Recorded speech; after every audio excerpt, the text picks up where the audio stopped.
இரண்டாம் வாசகம். கிறிஸ்துவோடு நிலைத்திருந்தால் அவரோடு ஆட்சி செய்வோம்.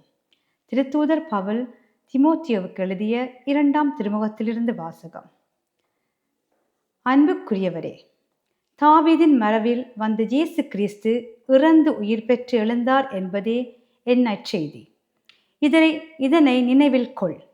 இந்நற்செய்திக்காகவே நான் குற்றம் செய்தவனைப் போல சிறைப்பட்டு துன்புறுகிறேன். ஆனால் கடவுளின் வார்த்தையை சிறைப்படுத்த முடியாது.